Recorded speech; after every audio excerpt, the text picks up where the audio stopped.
ለ22 ዓመታት ያህል በአሜሪካ ደህንነት መዋቅር ውስጥ እየሰራ በድብቅ ግን የሩሲያ ቁንጮ ሰላይ የነበረው የሮበርት ሃንሰን ታሪክ 1979 ዋሽንግተን ዲሲ። የቀዝቃዛው ጦርነት ከፍተኛ ደረጃ ላይ የደረሰበት ወቅት ነበር። በኤፍቢአይ ዋና መስሪያ ቤት ውስጥ አንድ ከፍተኛ መኮንን ወደ ስልጣን ማማው እየተጠበቀ ይወጣል።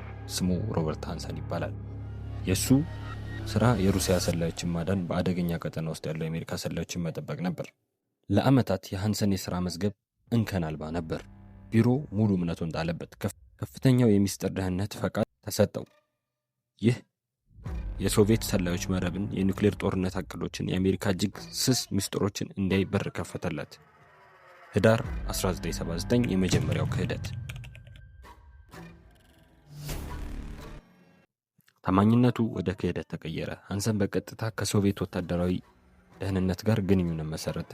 የኤፍቢአይ ካውንተር ኢንተሊጀንስ ፋይሎችን በፖስታ መላክ ጀመረ።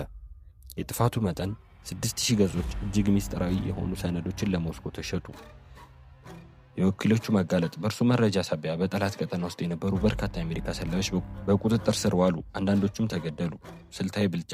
ሩሲያ በአንድ ጀንበር የዓመታት ስትራቴጂክ ብልጫ አገኘች።